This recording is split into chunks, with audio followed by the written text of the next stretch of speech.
Hello, my name is Edward Ozarski. My name is Yusuf Abu Samhadana. And we have Caleb Villarreal behind the camera. And this is our interview with Ebrahim Jaber. So, I understand that you moved here from Palestine when you were 10 years old. Yes, and I'm sir. just curious, what was your first impression of Milwaukee after coming from there? It was very interesting because it was a lot of family orientated. Now remember, I'm 10 years old. Right away I got a paper route. Actually, I started delivering papers just because as I came from a family of mother, father, and 9 children. So in that time, the average family was maybe 2, 3, or 4 kids. So it was very hard to rent an apartment, so nobody would rent my dad. So he had to buy a house.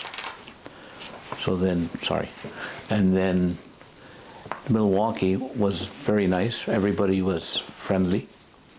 I mean, we lived mainly on the south side of Milwaukee. We lived at 1524 West Wind Lake Avenue. And we had a church across the street from our house, which was called St. Cyril's Church. It's still there. And again, at that time, just blended in. Everything was awesome. I mean, I would go to school, went to Lincoln Avenue Elementary, which is on 18th and Lincoln. Then from there, I went to Walker Junior High. Then from there, I went to Milwaukee Tech, which is Milwaukee Technical and Trade High School.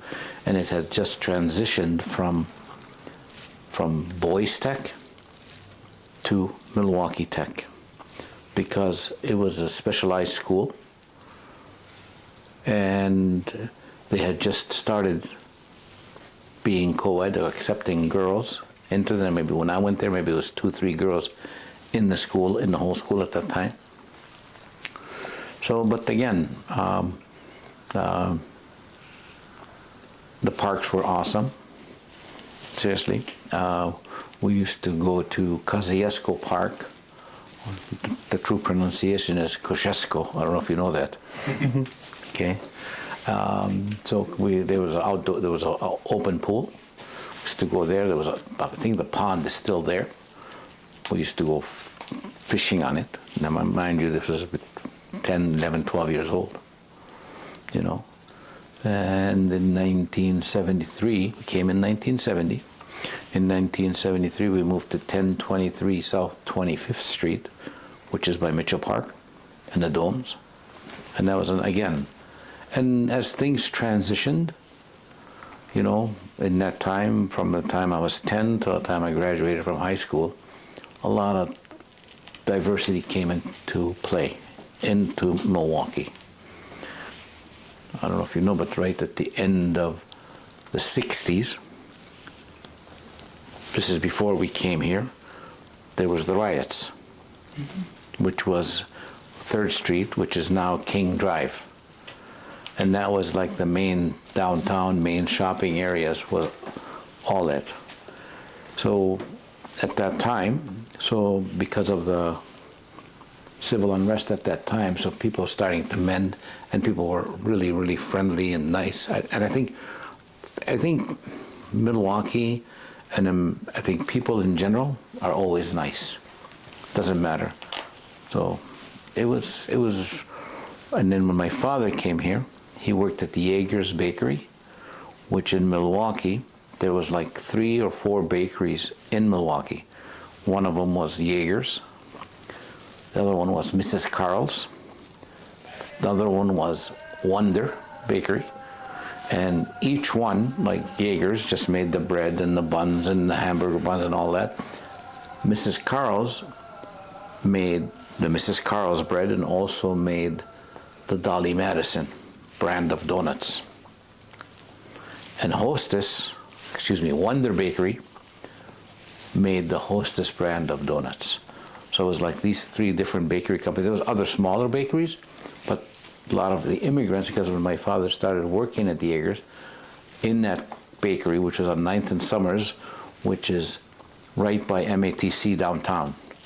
If you go, if you go past the highway, there's a street called Summers, S-O-M-E-R-S, and you go up there, and right across the street was a subsidized housing, like what they call projects. And it was like for low-income people, you know. And then across and then you had you had the bakeries, and you had the breweries, you had Blatz, you had Schlitz, you had Pabst. All of these were downtown, right on the river. You had, I know maybe this is a lot of information, you know, but my father worked there. Most of the workers that worked at the Jaeger were foreigners, and they were from Eastern Europe. They were from Hungary, from Czechoslovakia, from Germany, from some of them were from Greek, because everybody in that bakery, most of them, were foreigners. It was really weird. And actually, I worked there for 2 years when I got out of high school, just a transition.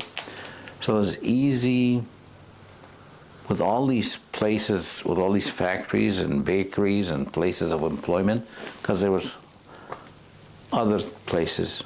Now I'm going way ahead. In Milwaukee, you had Ellis Chalmers, which you still have it, A.O. Smith, Harnischweger, Caterpillar, like these are, and then you had AMC Motors.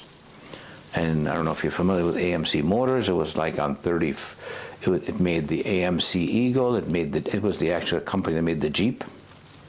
That was the companies, but they all just, it dissipated and they all left. So it changed from like an industrial town or places where people, you were guaranteed a job. You didn't have to worry about education. A lot of the people, hey, you know what? When they were in high school, my dad works at Harnischweger. I got a job guaranteed there. My dad works at Pabst. I got a job guaranteed there, or Miller Brewery, and there's other Harnischweger, Grady Foundry, Allen Bradley, all these companies. But then you see, now it's just more like where Harnischweger used to be, like in West Dallas over there. And if you go, I don't know if you've ever been on National Avenue, you go west like on 43rd Street, that all used to be industrial, factories. Now it's a shopping center, all the way from Miller Park or the County Stadium, Miller Park, and now what's the name of it now? American Family. American Family, yeah. So there was a transition. It was awesome because I had lived one time in an apartment on Blue Mountain Road, and in our backyard we could actually watch the game. Oh yeah, you could. If you go, where you go, I know you know where Wisconsin Avenue is. And if you go west and then Blue Mountain starts, right when you take that turn next to that truck company, Volvo, or what is that? I think it's Volvo. What is it? You know which one? I think it's Volvo. Yeah. Right there's a bunch of apartments. I lived there for a while. And again, it was easy for you just to go in the backyard, put a chair, and watch the game. You wouldn't hear anything, but you could watch it or whatever. So, and again, it was County Stadium, then Miller Park, then American Family, So, and again, back to when we were on 1524 Westwind Lake. Now, mind you, we just started to learn the English language because our first language was Arabic.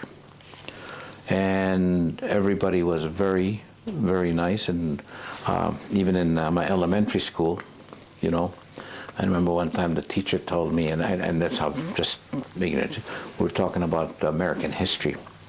And then we were talking about cowboys. And I says, we have cowboys. And the teacher says, you don't have cowboys where you come from, which we don't. Which we don't. But one thing that, but one thing, it was, the teachers were nice, the students were nice, and it was it's easier to learn when you're younger, Even it got to a point which probably, even when I was a lot younger, the accent was gone. The accent was gone. So as I went, I never even acknowledged that I was different than other people, because sometimes you see this when you interact with people. If they have like a darker color skin, whether brown or black, right away, everybody thought I was either Hispanic or Puerto Rican, like Hispanic or Italian, just because of the olive skin. And again, there wasn't, honestly, really, there was no tensions. I never sensed racism, and then as you get older, and I think times change, but that's irrelevant. It's all how your attitude is with people, so if you know how to talk, and I think once you create a conversation, then they overlook everything. They don't, sometimes you want to judge a package, but when you interact, then you have a different philosophy. But it was nice. It was really nice, and Yeager's is gone, right? Wholesome bought it, which is an Illinois-based company, and then Sara Lee bought it. Do you go on? I think it's 43 North, and when you're leaving the market interchange, on your right you see Linden Kugel. On the right side, that's the bakery. That was Yeager's bakery, and across the street from it was Wonder Bakery, and a lot of the Arabs when they first came to Milwaukee in the 50s and 60s, that's where they would work those kind of jobs. And there was another company, I think still around, which is Grady Foundries. It was just more manual labor. There were jobs here. I think anybody that wanted a job would get one, two, three. And they were good paying jobs. Nowadays you just have hamburger stands, right? It's all fast food. And everybody's making, even whatever. It's a supplemental income. It's not a living income. Go ahead. Phillips? No, you're good to keep going. All right. Being Muslim, how did you experience the Muslim community when you first arrived in Milwaukee? Was it flourishing? Was it just starting up? It's a good question, because when we first came, we had just left Palestine, and we had just went through a war. In 1967, what they call the 6-Day War that happened in Palestine and Israel. So my dad was he owned a construction company in Palestine. And my dad had vehicles, had trucks, had contracts, but once the occupation came in, all work ceased because nobody wanted to acknowledge the occupiers. But then after a while, we thought it was temporary, but as we see now, it was permanent. So the people started to work. They started to work with the occupiers. They started to work in so-called Israel. And even, that's it, people have to survive. So then when we came here, there was a very, very small Muslim community. There was more of it was survival.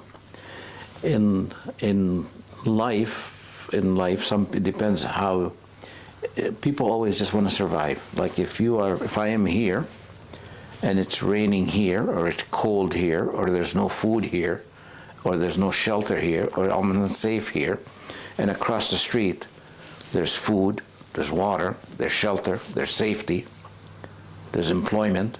I'm going to cross the street and go over there, and that's just, and I think that's human history. That's human history it doesn't matter where you're from, whether you're from the Middle East, whether from Europe, any part of the world, people will, if there's issues here, you and your family want to survive, so you'll go over there, wherever there's something available. So when we came here, Islam, the Muslims, was a very small community. There were some people, our Sabbath is Fridays. There were a lot of people, again, for a small number, that have been here since the 30s and 40s in Milwaukee. And what we say is, if you were to go to the cemeteries, you will find that there was Muslims here from their headstones, just by their name. So it was maybe 4 or 5 families, 6 families, and it started to grow. Some people had their Sabbath, which was on a Friday, in their homes. And then in the 70s, as the community grew, and there was again in the 70s, you had a lot of foreigners coming here to study. There was people that came from Iran, because of at that time the Shah of Iran was a great ally of the United States. So a lot of his, how would I say, he would send people here to be educated, or to be trained in the naval base, which was in Illinois. And there was also Saudis that were here that would go to UWM. So the Muslim community started to grow. Now remember, this is like in the later 70s, like in the 70s, because at one time I worked at Big Boy's restaurant, and I would see Saudis come in, Saudi men that would be students, and then they would say, oh my God, there's Arabs here, and then it started to grow. So some people started doing their Sabbath Fridays in their homes, and then eventually there was a church across the street from UWM, which is still there. They would let us use the basement. Now this is as I got to be a teenager and older. We would hold our Friday prayer in the bottom of the church. I think it's called the Zoe Church. I don't know if you're familiar with the UWM. That's where we would hold our Friday prayer. They would let us use their basement. It was again, everybody, a lot of people were always nice, and then eventually they bought the building on 13th and Layton, which was like in 19, I want to say,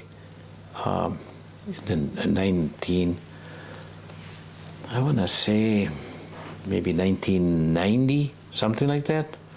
And it was just a shut down public school, just a school, I think. And then they bought it, and they started a masjid there, which is a place of worship.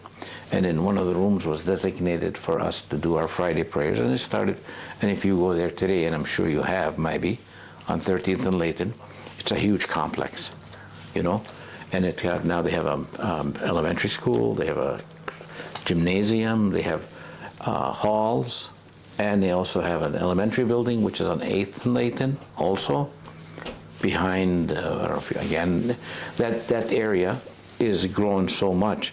I mean, nowadays there's so many restaurants, so many coffee shops, whether they're on Layton or on 27th or on 13th, or grocery stores. I mean, before, when we wanted to buy something like ethnic food, we would go to Chicago to buy, even if we wanted to buy the simplest things like a pita bread.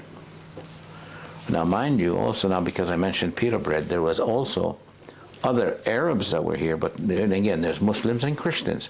There was Christian Arabs here, which is, their last name was Kashua, K-A-S-H-O-U, and it used to be a carpet company.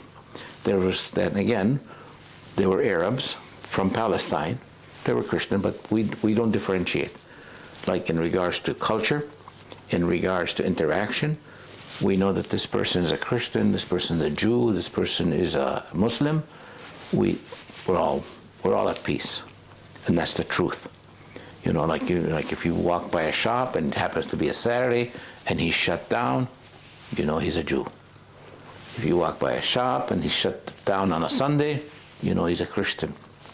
You walk by a shop and it's a Friday and he's shut down, he's a Muslim. Even when you go in the old city of Jerusalem, same scenarios. You know which area you're in just by, or who owns what shop. But so some people work for Kashua, and Kashua Company started the Kangaroo Bread Company. I don't know if you ever heard of that company. It's still here in Milwaukee. It's in, I think, Menominee Falls or Germantown. It's called Kangaroo Bread Company. It's pita bread. Comes again, and they transitioned from carpet. And the carpet company, the carpet store that they owned was on Farwell. And like Farwell,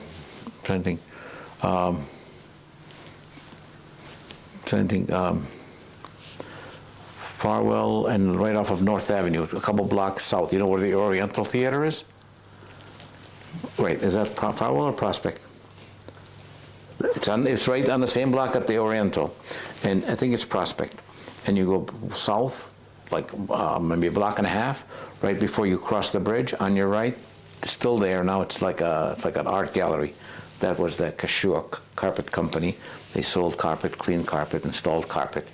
So, and again, there was other people here, you know, and we always interacted with each other. And then when we went back to the masjid, and it just grew and grew and grew and grew.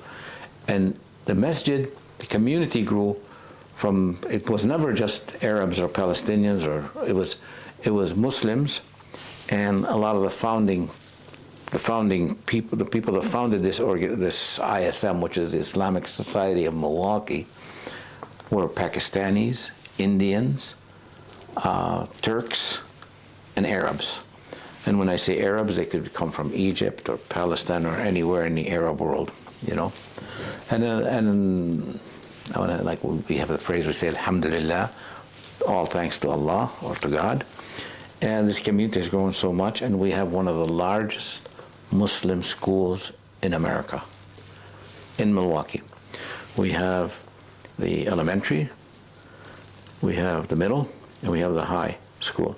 And then recently they bought the theater that's in Franklin that was shut down. What was it called, Southtown, or what was it? It's like right off of Forest Home, like a 97th or way over there. It's a huge campus, and they're converting that to a high school, a masjid, a place of worship. And mind you, like again, in the 70s, the only thing that we didn't have no masjid, you know. And now we have maybe 7 or 8 masajid in the Milwaukee metro area. You know, and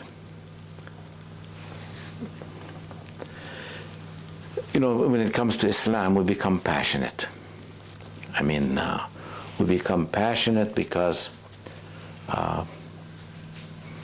it's not like cliche, like a religion of peace.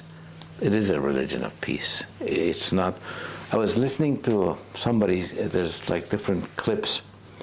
In the time of what they call the Muslim Empire, in the time of the Muslim Empire, 60% of the people that lived in the Muslim Empire were Christians. Do you understand? They were Christians. So it wasn't. So even, you know, sometimes people want to talk about Islam like people were forced to convert to, like, you know, by the sword or something. It's all. That's not the truth. That's not the truth.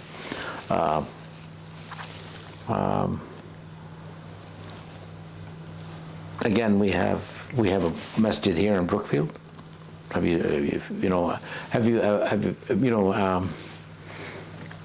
any of you ever gone to a masjid? I have not. Yeah, that would be something you would think you should think about, like creating a trip and arranging that. I know maybe the year is over, but it would be something just exposure, just to get more information. And it's not to, you know, to convert. We don't, you know, again, it's just sharing information. We have a lot of interfaith groups in America, in Milwaukee, but we like, you know, like, do you know at one time in Milwaukee what the #1 language was? German. What is it? German. Yes. Did you know that? Yeah. Do you understand? Did you know that before the United States entering into World War II, who were the American people rooting for? The Germans. You understand? So, and then, you know, like again, in Milwaukee, the north side mainly German, the south side mainly Polish and Irish, right? You know, and the east side a little bit Italian, and Jews were all over, you know, like that. So it's again, as Muslims coming to America, there was no community, but yet there was, you know, there was, but it's not like there's in the early 1900s. I forgot which city till this day has a masjid in the East Coast. in the East Coast. This was built in the early 1900s, and it's still standing as a masjid, but you don't hear too much about it, because when you go and see the skyline in Milwaukee, you've seen that. It's all churches, which is okay, because you have the the Lutheran, the Protestants, the Catholics, the Protestant, the Unitarians, so on and so forth. But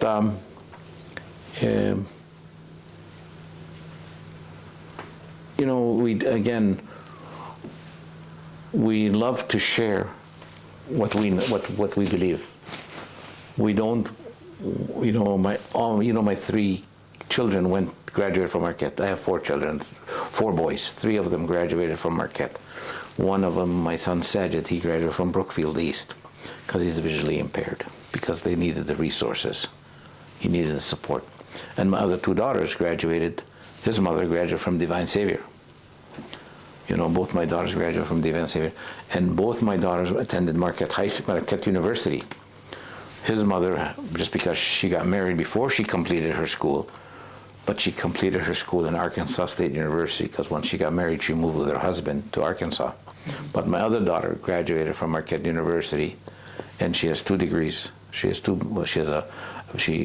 graduated with a bachelor's in biomedical engineering, and also from Marquette University, a master's in Islamic philosophy. You understand? So,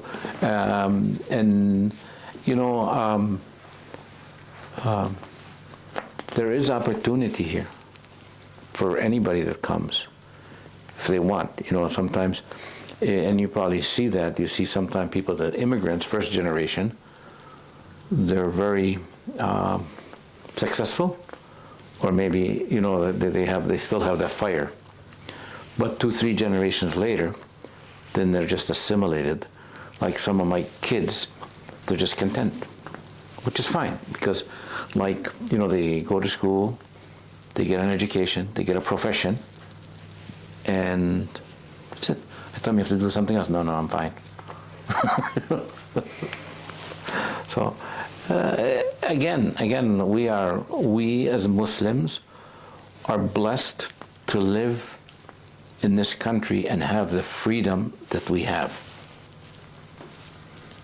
Do you understand? I mean, we can say anything we want. We have the freedom of speech, and you don't have that anywhere else. Especially, I don't want to talk down, but where you can't like over here. You can walk up to the president and tell him, F you, right? In other places, even if you breathe in the wrong direction, you're gone. You're history. You understand? So that there's, there was a joke that was said, when guy comes to America and tells him, when guy goes to the Middle East and tells him we have freedom of speech, he says, well, we have freedom of speech too. He says, no, we can go to our president in America and tell him F you, and nothing will happen to us. He says, we have the same thing. I can go anywhere and cuss out the president of America, and nothing will happen to me. That's the freedom, So no, we are blessed. We didn't. Nobody leaves one place to another for no reason. I mean. Again, part of Milwaukee was always the neighborhood schools, right?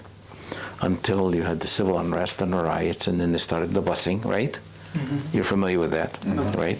Desegregation, right? And again, it's like people would always live in a neighborhood because they want to know. We moved here because of the school system. We lived in Oak Creek. Well, we lived on 1023. I lived in my father's house till 1995. So his mother was born at 1023 South 25th. And then we moved to 400 East Ryan in Oak Creek for 10 years. And then in 2005, we moved here. But each move was for number one, on 1023, the demographics changed. A lot of drugs, a lot of crime, in that area just started to escalate, okay? Then we moved to Ryan Road for safety. And it was Oak Creek at that time, but my daughters went to Salam School. His mother went to Salam School, graduated from Salam School, which is on 13th and Layton, which is part of the ISM, the Islamic Society of Milwaukee. And then we moved here for Dixon, because my wife is a teacher. She's a certified teacher. She graduated from Alberno. I didn't graduate from anywhere, just from high school. But, so she did her field work at Dixon Elementary. And when she did her field work at Dixon Elementary, she figured, she saw that in this school system, in the Ellenbrook school system, there's a lot of parents that participates in the schools, and the schools listen to the parents. But again, it's economics. Sometimes in the inner cities, I know I'm jumping, sometimes in the inner cities, it's hard for the parent to participate in the school because they have to work. Or maybe it does, and then it now become political. The busing. If the kids live in a different neighborhood than where the schools are at, how can the parent participate in the schools?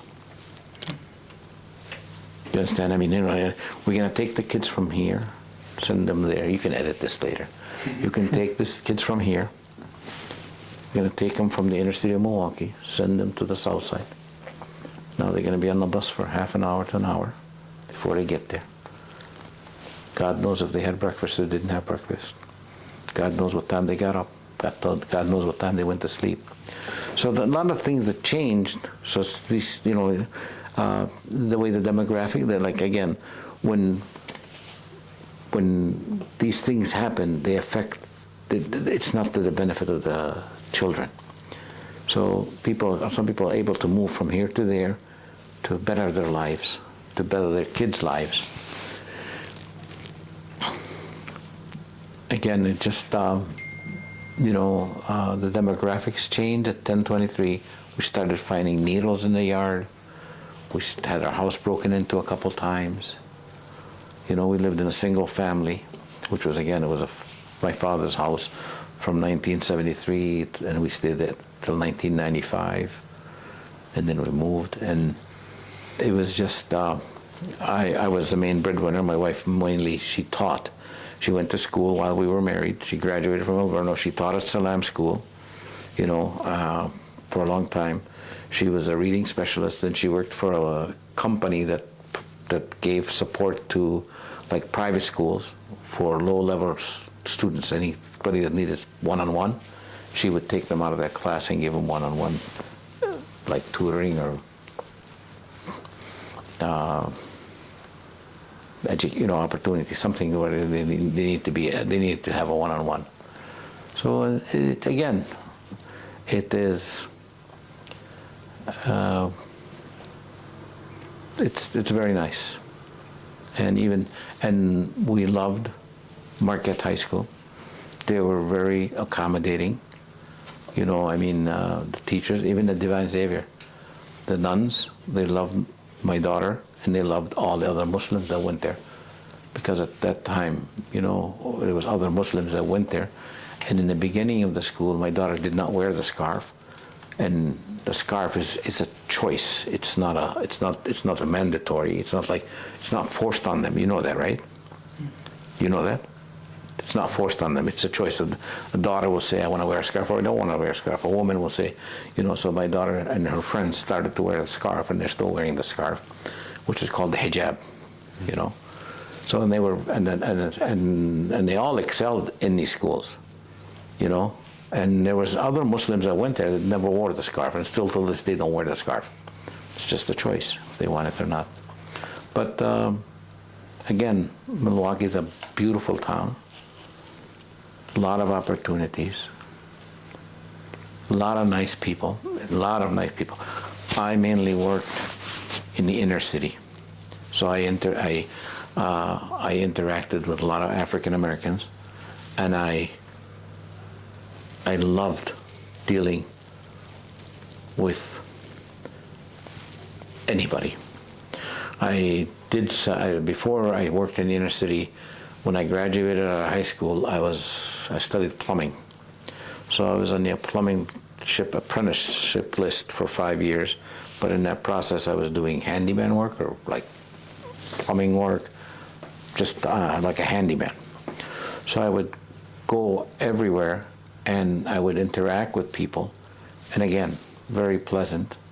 And then I interacted mainly with African Americans, and it was, till this day, I have friends, and they see it, like sometimes we'll be anywhere, in the mall or somebody, and people will say me, and they'll come up and hug me, and I'll hug them.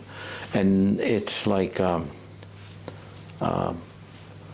again, I think these things happen with anybody, with anybody, anywhere. If it depends, like if you're, I think the humanity in people is to be human. Another thing, when we lived on 1023 South 25th, I think I told you, John Norquist lived behind our house, right? Mm-hmm. Yeah, John Norquist, he was the mayor of Milwaukee, and it was, again, till this day, Milwaukee's a beautiful town. It has a lot of things to offer. It's gone through a lot of changes. You're still young, both of you, all of you. Some of this stuff, it might make sense, might not, I was thinking this is like my yearbook from high school, if you want, like, let me see. This is just like, if you're gonna, I'll read some stuff, like this is a teacher, Mr. Thomas Bear, I guess he must have deceased in 1977. I graduated in 1978. But this is just an example. Like, my name is Ebrahim, so they would call me Abe. Because over here it says, or sometimes the teacher would call me Jaber, because my last name is Jaber, so they would call me Jaber. And like, Abe, the guy who sat in back of me in English and never corrected my paper how it should have been. I should have corrected his paper. Like, I'm sure, I know you guys have yearbooks, and mind you, I played soccer at that time, in the 70s. Soccer was just coming in. Yeah, so I played soccer on the tech team, and we took third in state, and I played left fullback, And here's another one. Abe, to a nice person in homeroom, that's my homeroom, 223, who was quiet for 2 years, going on. This is a girl, so we don't interact too much with girls. So going on 3 years. Have a nice summer and see you next year. Maybe this is, let's see what year this is. I'll have to go. What yearbook is this one? Should say right here. Oh, this is 77. This is my junior year, because I graduated. That makes sense. See? So we had like homecomings, even though, the girls were starting to come in. What was funny is my father didn't know how to read or write. But yet he was able to buy a house, and he didn't know how to. He wasn't. Mind you, he came here in 1969. In 1970, he bought his house, and he had friends. He learned English, but very, very broken English. And you see how the pictures were in the 70s. You see, like, do you see that? 70s. See, it was, and you can see that it's mainly guys, and most of the girls that came in were actually African Americans or black at the time, So it was, you know, this is 77, see? And to go to tech at that time, you had to have a B average. And I don't know how my father found out about tech. I don't know. He told me, I was in Walker Junior High, and he told me and my older brother, you're going to tech. And he told my brother, you're going to study, you're going to become an electrician. And he told me, I'm going to become a plumber. It wasn't a choice. And that's what I did. You know, usually people, when they go to tech, you go because it started at 9th grade. So 9th grade, you had exploratory shop. So you had like plumbing, carpentry, electrical, auto mechanics, auto body, chemistry. You had all those things, welding, and then you decide what you want to continue with. So I went there as a sophomore year, and I went right into plumbing, you know. So it was really, again, like I'm telling you, I mean, people are nice. I don't want to say people are nice. People are nice. You know, I'm just trying to see if my picture, and I know it's in here. Let's see, try J. Okay, now here we go. It was a different H-I-J. Here we go.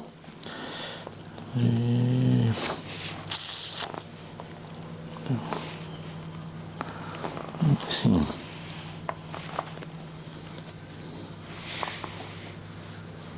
Oh, this is the senior year. Okay, we want to go. I was a junior. So, okay, this is the seniors. Here we go, homeroom 223, if we can find it. Let me see.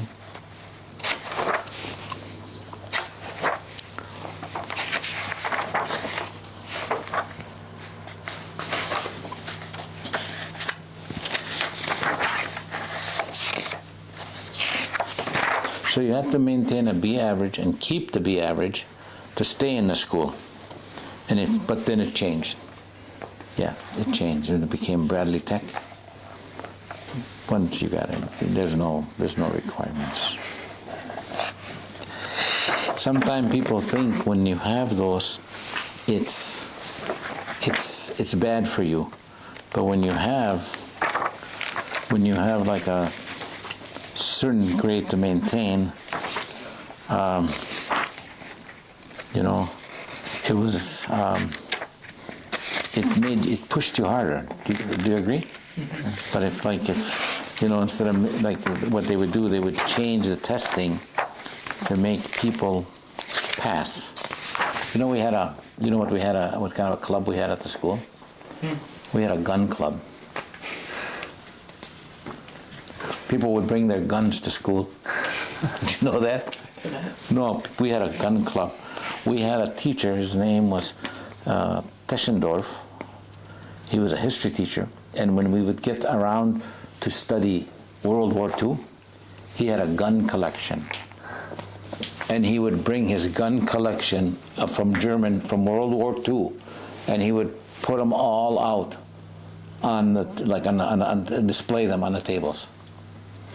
Now, I don't know if he removed the firing pins or not, but I think I just want to see, you know, like I said, it was monitors, jet club, and then they even had a club where we actually built an airplane in the school. They built an airplane, and just like smaller planes, chess club. Excuse me. Just trying to see. They had archery club, Bible club, rifle club.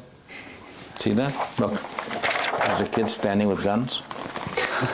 See? Yeah. And you'd never heard of any mass shootings or people going crazy. See? I mean, look, Bible club. There's nothing wrong with that. You know, archery club, gun club, honor society.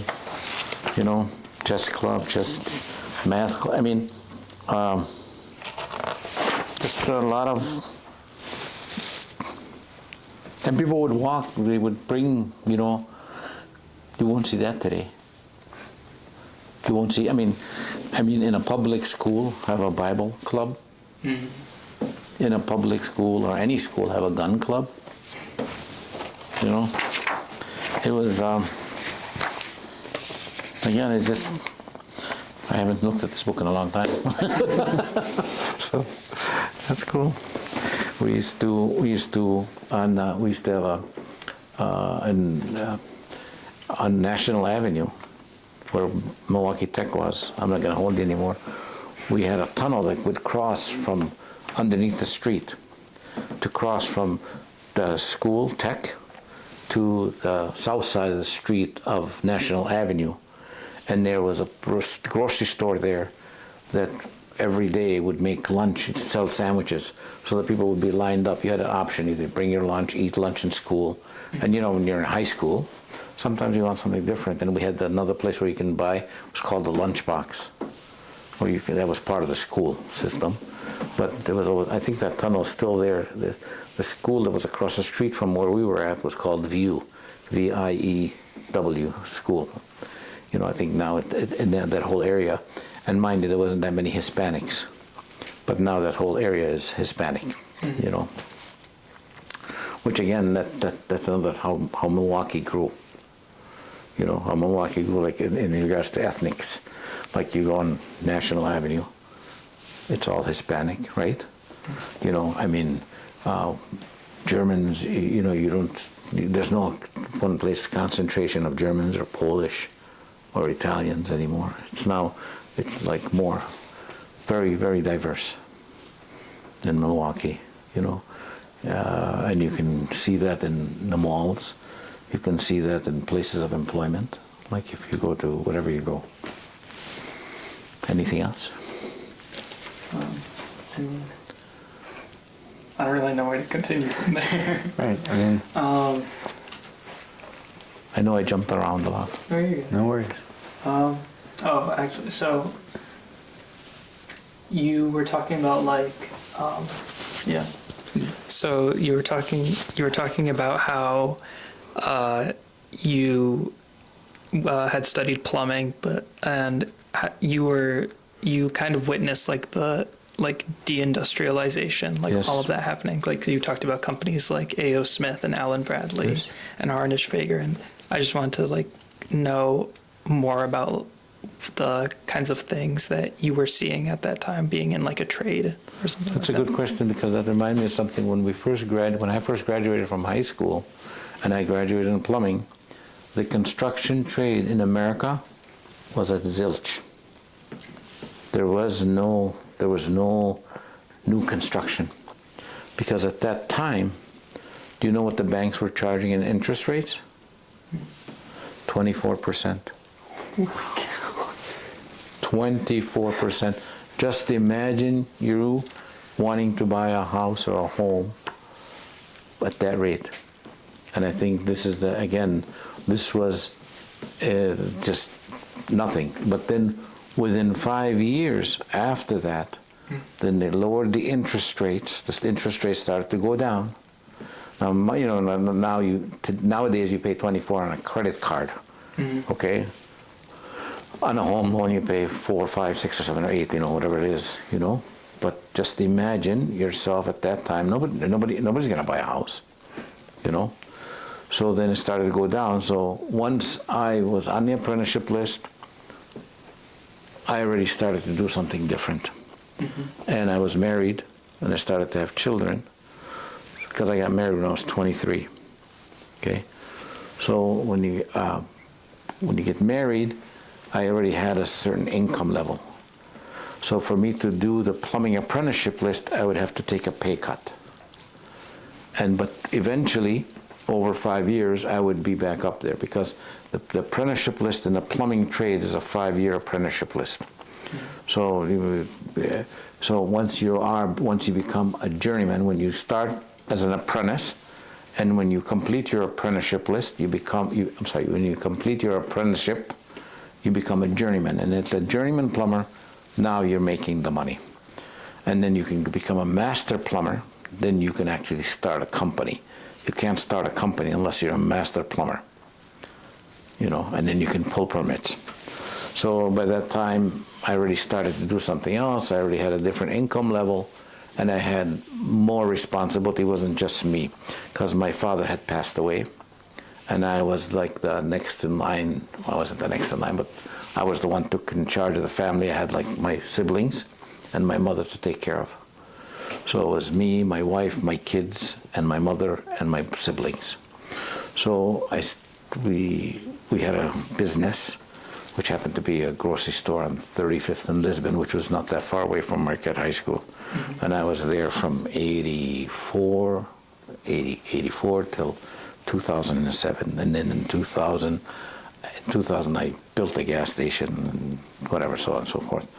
But during the time that I was in the business, the plumbing union, Local 75, called me twice to come get my apprenticeship list, my apprenticeship. So, and there was a list of 225 people on the apprenticeship list, and I was number 76. But Arabs, that's another one, are not considered minorities. Arabs are considered white. So when they had that list, how they assigned apprenticeships was either somebody in your family is a plumber, you get priority, okay, or you happen to be a minority, or women, because at that time they were, and then they had they had the certain quotas, affirmative action. You have to have a certain number of this person, that person, that person. So women started to go into the field, so they gave them preference. Minorities wanted to go into the field, so they gave them preference. So even at one time when I graduated from high school, I tried to apply to be a police officer. And when I went there, and they looked at me and they said, "Oh yeah, you can come in here, sign." And they said, "Where are you?" And I said, "I'm an Arab." So you're not a minority. But my complexion and my features showed, otherwise. But no, you don't fall into that category. We're not going to hire you. So that's one of the reasons. I was on the apprenticeship list. The interest rate was high, and then all of a sudden, after 1983, 84, then construction trade started to go up because people were able to purchase homes or finance homes, and ever since then, you see what's going on. Nothing but up in regards to construction, It's a good question. Forgot about that. So could you just talk more about your business? You said that you had a grocery store and then you built a gas station. Yes, actually, my father bought the building, and it was supposed to be for my siblings, not for me, because I was actually working towards getting an apprenticeship. And then my father passed away in 84, 85. So the store nobody was there to man it. I had a younger brother. We were young, and it was a very rough neighborhood. In the 80s, in that area, it was a German area. They had a George Webb, they had a theater, they had, the area that I was in, and within 3 blocks, there was 10 bars. There was a laundromat, George Webb restaurant, a bank, Park Bank, theater, bowling alley, a butcher shop. I mean, all kinds of. Go 3 blocks this way. Even till this day, there's a place called Care Candy. I don't know if you're familiar. I don't know if you've ever gone to Milwaukee. The Milwaukee, what is that called? The markets. Yeah, marketplace. Yeah, Milwaukee Market. The one over there. If you go in there, there's a candy store called Care's Candy. The guy that owns it, me and him were neighbors. His name is Paul, and he's on 36th in Lisbon. And he was seasonal, and people would come from all over the state to buy candy from him, until they still do, So it was a convenience store, and it was just something that my father bought the building, we renovated the building, brought it up to par, and we opened it as a convenience store. And we were there from 1983, 84 till 2007. In 2000, I left, that we still owned the building, still owned the store, but it takes a unique personality to work in the inner city. You have to, there was no bulletproof glass.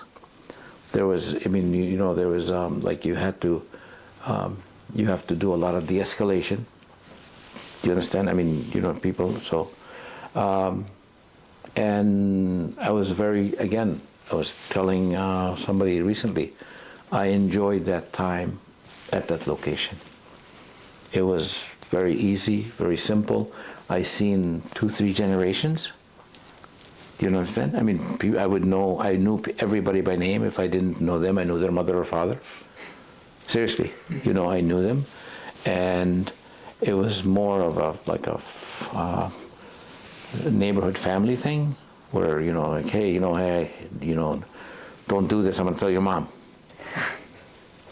It's truth, and sometime, and then because you were there and you were established, anytime somebody moved in new from the neighborhood into the neighborhood, the neighbors would tell them, don't mess with this guy, don't do this, that's our store. You understand? So you develop that rapport, you develop that respect back and forth, and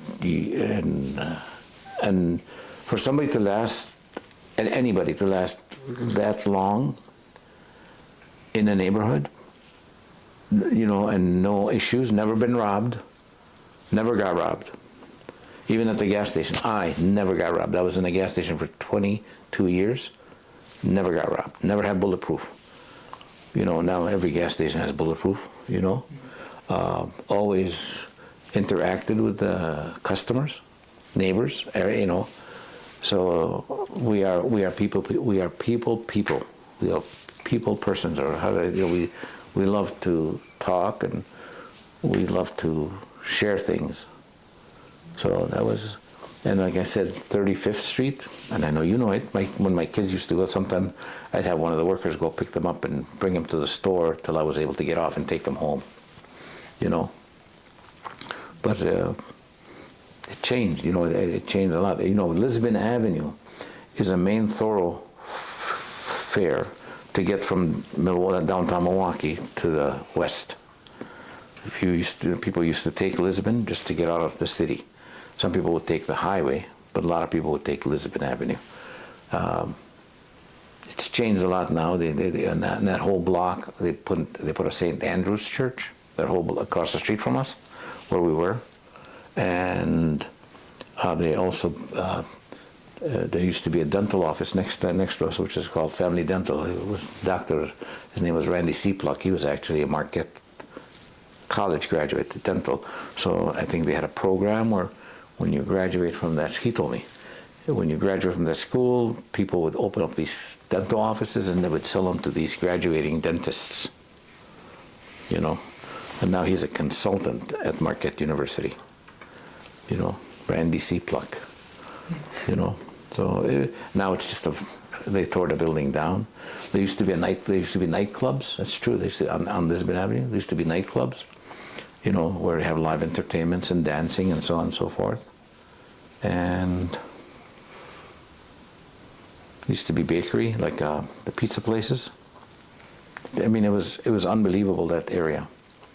It's like King Drive or 3rd Street. I mean, there was a lot of things between downtown Wisconsin and all the way to Locust. If you go up that street, I mean, there used to be, I don't know if you're familiar with Gimbel's. Are you familiar with Gimbel's? Mm-hmm. Yeah. You know Gimbel's, good. Yeah. The department store. Mm-hmm. Good. See? There used to be Gimbel's and Schuster's, and used to be many things, up in these avenues. But again, just the world changes. The world changes, and, and then people say, oh, I wish those were the good old days. Well, I think good old days come and they go, and they're still coming. Sure. You got anything? No, you're good to go. All right. So, I guess another question would be, what were some of the highs and lows of each house that you lived in? Because you've lived all over the city. Yeah. What were your favorite parts and your biggest worries about each place that you've lived in? When we lived in 1524, was Twin Lake, which is right off of, Twin Lake it runs a diagonal. Mm-hmm. Okay, and when we first moved, when my father first bought the house on 1524, it was 3 units. two bedrooms and one 3-bedroom upstairs. So all of us lived in a 2-bedroom because that was the only thing available, vacant at the time when he bought the house. Once it vacated, we moved upstairs. We liked the house on Wind Lake. There was a church across the street, and every year they'd have a carnival behind it. Remember those? They were really, really nice. The carnivals. I mean, you had, corn, you had cotton candy, you had rides, you had games, you had entertainment. It was really, really awesome, especially at that age, And we had Pulaski Park next to us, and Pulaski Park, we used to go sledding there because now they don't. It's not the same hill. It's not the same hill. We used to go, the hill was like really steep, really high. When you hit the bottom, you would fly. I'm not kidding. That's how it was. And then, there's a creek over there, and then at that time, one time my brother, he got drawn in it, but we took him out. Yeah, that was really nice. And we went to Lincoln Avenue Elementary. Kosciuszko Park was here. Pulaski Park was here. 27th Street was not that far away. Trying to think what we had, that was that. And on Lincoln Avenue, when we first came here, there was 2 locations for the Arabs. There was one location, which was 27th and Lincoln, which was a restaurant, a family restaurant, but it was owned by an Arab Christian from Palestine, which we knew her, and we knew her family from back there and here. So a lot of the Arabs would gather there just because of she owned it. So they would sit there and drink coffee. We loved to drink coffee, and my parents, and they would meet. And there was another place which was called Ritz Food on Lincoln and Kinnikinnick. Where Collectivo is over there in that area? Mm-hmm. Well, right behind it, there's a family restaurant that used to be owned by my wife's family. Her uncle owned that restaurant for a long time, and the Arabs would hang up there. And again, it was a family restaurant, and some Arabs lived in that area. And the people would travel on Lincoln back and forth. They would go from here to there, from there to here, just to have coffee. It was just something to socialize. Then we moved. There was always something good about something, and on that I had 2 paper routes on 1524 Westwood Lake. I think it was S3, because the paper stations, they had codes, S3, S6, like whatever. You ever see those metal shacks? There's still some laying around. There's still some, you'll see some around where you go and sub the papers and get your papers and put them on that little wagon and go deliver them, or you have the bag, whatever, it depends what size the paper was. And then we moved. The reason we moved from 15th and Wind Lake to 1023, my father bought a single family house, and it had like 5 bedrooms, and a 2.5 car garage, big. It was a double lot. It was really awesome, and we lived there till 1995. My father passed away at the end of 85, so we stayed there. It was, each one had, again, the one when we moved to 25th Street, my McDonald's was right there on 25th and National. KFC was across the street from it. So it was, and then 27th Street, we had, I don't want to say, it wasn't a Pick and Save, it was a national food, like Pick and Save or Kohl's Foods, stuff like that. And there was a Woolworths, if you're familiar with the Woolworths. Good, you're on the ball. You know what Woolworths is. I don't. It's like a general store. It's like there was Walgreens and Woolworths, but Woolworths had like a counter bar, where you go in there and you can order food. You know that. It was like a Ben Franklin. Are you familiar with Ben Franklin? No, it's like a general store. You can buy clothes. You can buy some edible items, but there's a lot of places had, like if you remember, they would have a counter, and like a George Webb, and then you can order food, you can have coffee, and they had some booths. There used to be a Kmart on Chase that had that too. It had a kitchen in the back. It had like a little restaurant area where you can sit down, There was booths or countertop, and you can order food while you shopped or didn't shop. This was, again, 70s, 60s, 70s, and in 80s it started to dissipate. So when we were there on 15th and Wind Lake, it was like we were crammed. We were like in a 3-bedroom, but it wasn't enough room for us. We had no parking. We had a small yard, you know. And so then when my father bought the house on 25th Street, a bigger house, it was it's still there. It's not ours, but it had an unbelievable fireplace, all marble. You know, I mean, you know, just a real fireplace, not like these where they just stick a duct pipe in there. You know that, inserts, you know. And it was really neat. It was really, really nice.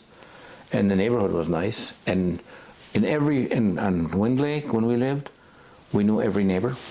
It was owner occupied. On 25th Street, when we first moved in, it was like a lot of duplexes. We were one of the few single-family homes on that 25th Street, 1023. Even if you go there today, you'll see there was one of the only houses that was the single-family double lot. And every house, owner-occupied and a tenant. Every house. Now, you know, it's like a lot of them are just rental properties. Mm-hmm. So that when there's owner-occupied, there's a little pride. And you could, like, you're neighborly. But sometimes when it's tenants, they just, you know, they're there a year, 2 years, 3 years, 4 years, then they move. But when it's owner, they're there for, I'm sure maybe where you live, you know, so you have some neighbors that have been living there for a long time, right? Mm-hmm. Owner occupied. Very prideful. They'll tell you everything about, when we first moved here, there was a lady that lived across the street. She told us the whole history of this area. Either she passed away or she moved out. There was a lady that lived next door to us. She knew the whole, like the street Luella was named after the guy's 2 daughters, Lou something or Ella. I don't know how. It's a combination of 2 names. That's why he named it. And actually, this house was not here. It was another house in the backyard. Mm-hmm. You can still see the foundation. And they actually lifted it and moved the house somewhere else and then sold the lot, and somebody else built a house here. But so everything was good. Everything had its moment. 25th Street was more roomier. We had a 3-car garage, to be honest, 2 car and 1 car, and we had a huge lot. We had 2 or 3 trees in the back.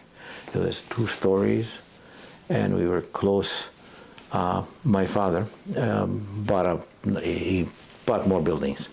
So he bought a building on 11th and National, which was a restaurant. It was called the Busy Boy Restaurant. It was owned by a Chinese person that escaped China when China divided, when they had the war, like with Taiwan, you know, Taiwan and China, they separated. So his family was in China. He could never go back to China. So his name was Alfredo. But so then we started sometimes going there to learn how to wash dishes. He would my father would tell the owner, he was my father's tenant, tell him, let my son come here to learn how to wash dishes.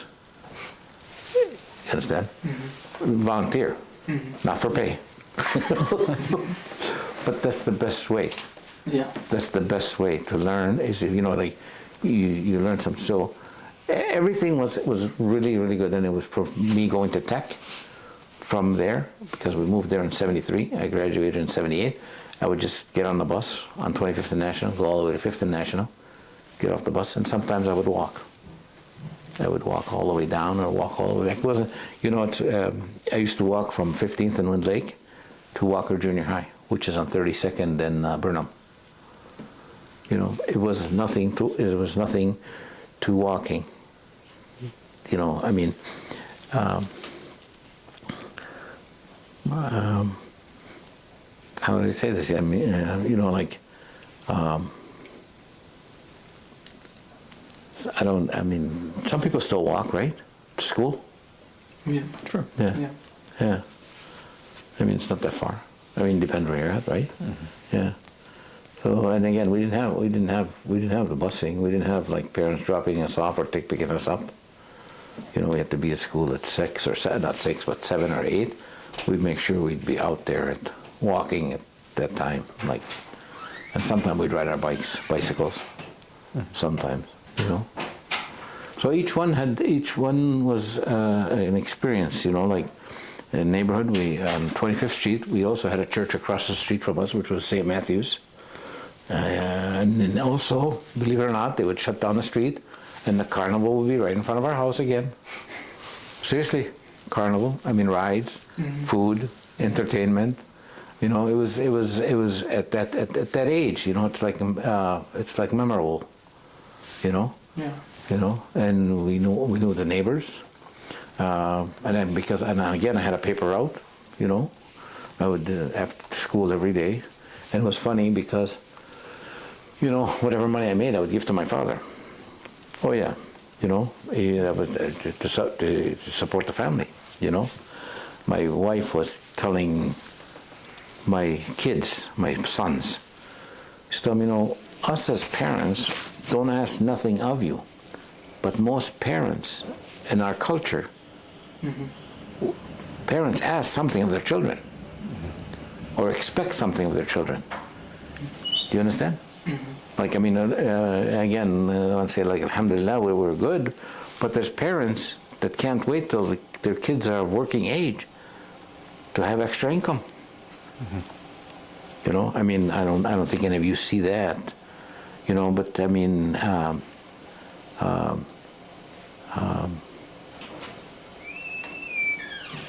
I don't know, you know, it's, but till this day, there's some parents in our culture that can't wait till their kids are of working age so they can help bring money into the house. Support. Seriously. Yeah. You know? Each one was good. School was very important. Even us moving to Ryan Road was because crime increased on 25th Street. We started finding needles and drugs, and like people going up and down the street was not pleasant for me and my children. So we had to get out of there. So we moved to Ryan Road, and then we stayed there for 10 years, and then we moved here mainly because of just the school system here. And each one had something. It's like nothing. Only thing now, I just hate cutting the grass. You know, but everything was good, and the neighbors are always good. When we first moved here, one tree fell down. We had in the whole back area. We had maybe 60, 70 trees. Yes, I mean big ones. And every time there's a wind, one would fall down. So when we first moved here, a tree fell down, and there was a guy that lived in the house right next to us over here. His name was Mr. Walker. He was like 80, 90 years old. So I'm out there trying to like break the branches apart. I forgot what I had, a handsaw or a chainsaw. And here he comes with a come-along. You know what a come-along is? It's like a chain and two hooks on one side and a cable, and then you it's like a ratchet on it, and it moves things. Like if you wanted to move a tree or a stone or a car, it's like a winch, but it's a man. It's like, and he says, "Hey, let me help you," you know. And we just moved here, and I didn't, you know, and he started talking, and I'm looking at him, you know. At that time, I'm in my 40s, and he's 80 years old, and he's got more energy and more strength than me. And seriously, and again, neighborly. You know, he used to fix and repair lawnmowers and lawn tractors, and he'd have them all parked up on Pilgrim. And he's been here. He's gone now, but he was here like for 80, whatever. You know, he's here he's been here longer than anybody here. And sometimes people would complain why he's got his tractors on the curb. And I would tell, you know, we can't. I tell my kids, I said, he's been here before us. Who are we to tell him not to put his tractors on the road? And who's anybody else to tell him? Even the city would tell him, you know, you can't have that, but they would never enforce it. When he passed away and gone. But any other questions? I guess, yeah, I could, if I, yeah. What would you say your favorite part about Milwaukee today is? Favorite part?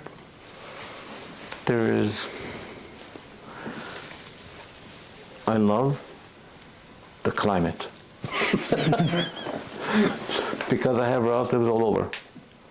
I have relatives that moved from here to Florida, and they've been begging us since we came to Milwaukee and we stayed in Milwaukee.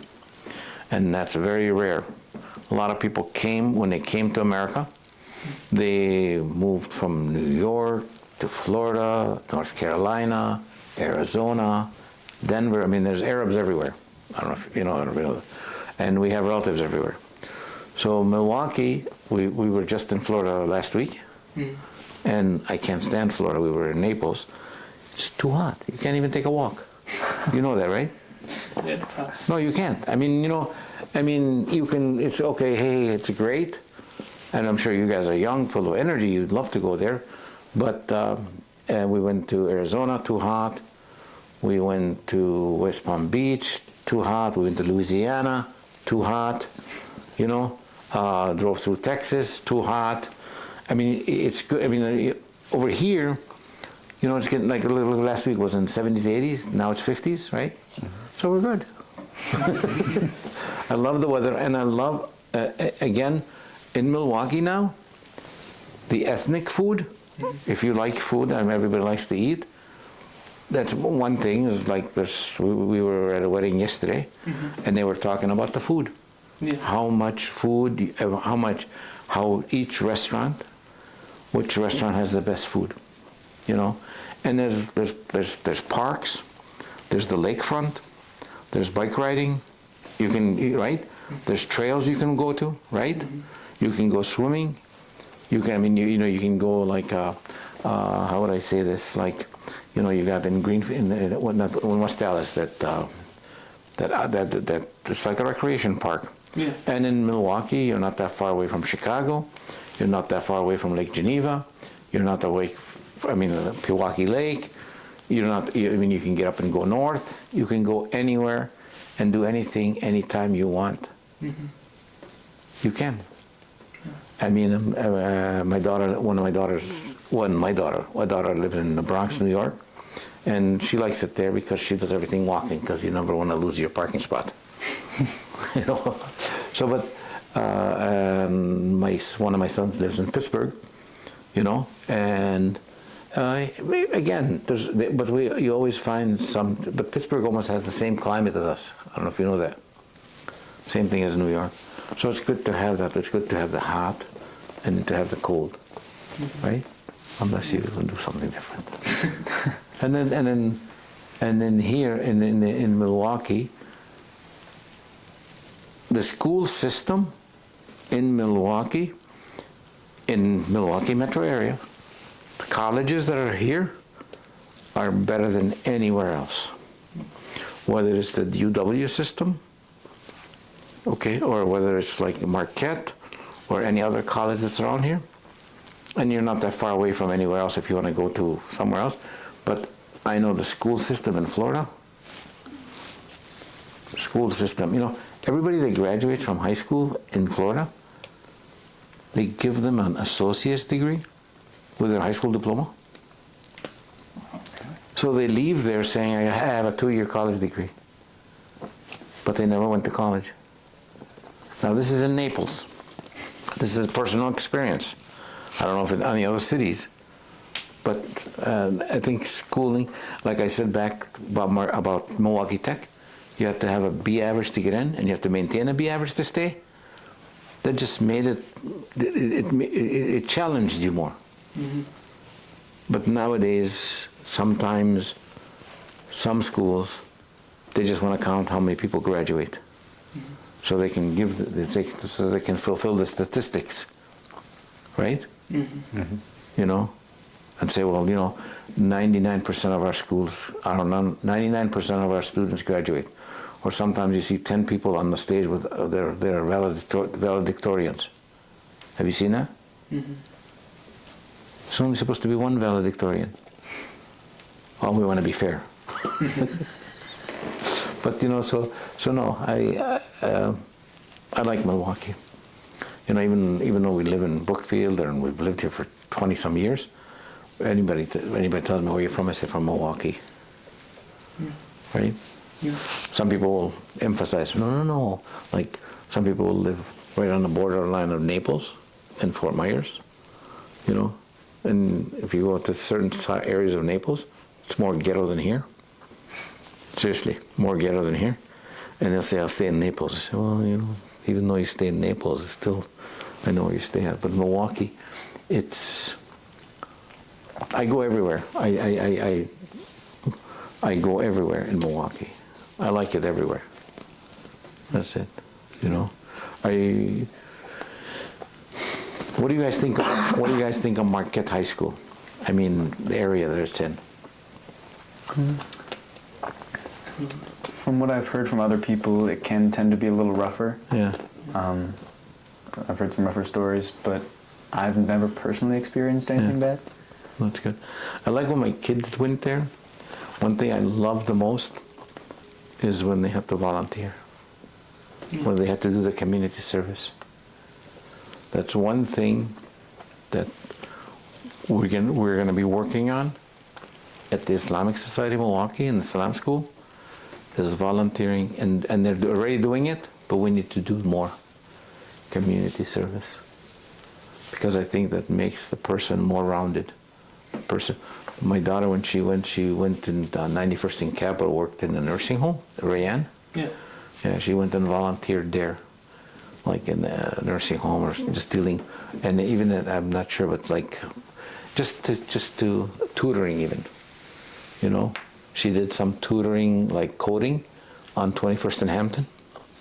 You know, she would go every Saturday for 2-3 hours and just volunteer and do tutoring. I think it just gives you, I think people need humility. You know, I like Milwaukee. I like, again, there's not a place that I've lived that I don't like reminisce about something positive, you know. Is there anything else you want to ask? Yeah, I guess, are there any last things that you'd like to say about your story in Milwaukee?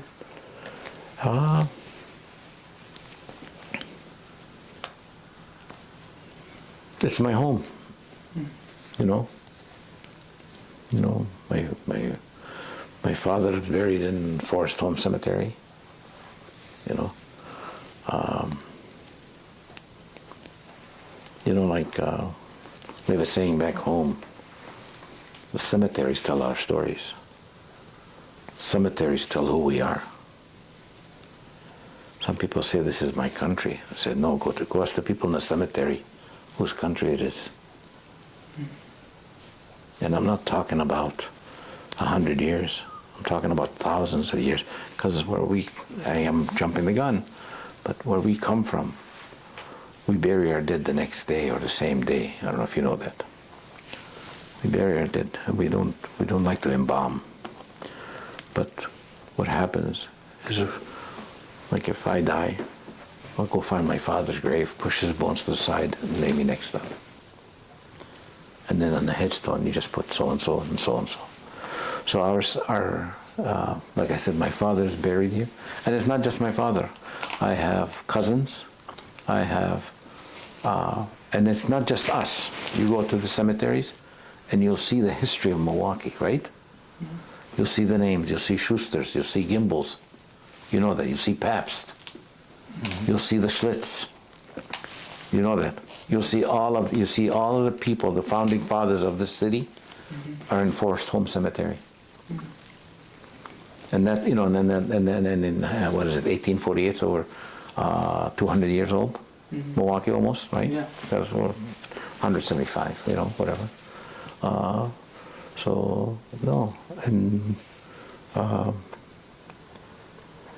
that becomes home. You know, I mean, yes, I have another home, but Milwaukee is a place, and it's not just for me. I think for anybody that lived anywhere, and can like go and say, well, you know, my father's buried there, because you have to know